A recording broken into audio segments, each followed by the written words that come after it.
Now that floodwaters are receding in Citrus County, some in the Ozello community fear they might not get the help that they actually desperately need. Jack Royer is there, where friends are helping each other after all this devastating flooding.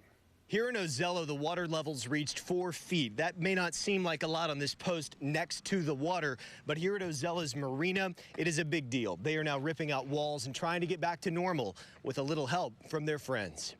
The Bartels have owned Ozello Keys Marina for 5 years. The 6th will surely be their hardest. Every time we make $10, we spend $15 putting back into this marina. So it's time to start over.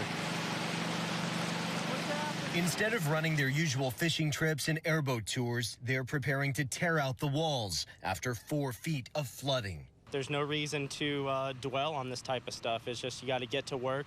Thankfully, we have one of the best communities that I could ever ask for. Help is coming slowly but surely from a friendship born out of disaster. I'm just here to be some hands, love on them a little bit and help them get through this. We first met Adam Inlow in the aftermath of Hurricane Ian. The Northport firefighter was surprised to see Gary Bartel show up with his boats to rescue stranded neighbors. Unannounced, unsolicited, showed up to help him and several of his friends and changed our world. Now, miles from home, he's returning the favor.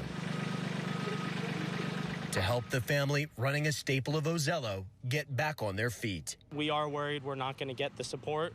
Are we depending on it? No, we're depending on our community to come together and get us back up and operating and get people back in their homes as fast as possible. This is very much a community effort at this point. They are hoping to get resources and help from other sources, but for now, people are just showing up with water, tools, and a helping hand. In Ozello, Jack Royer, 8 on your side.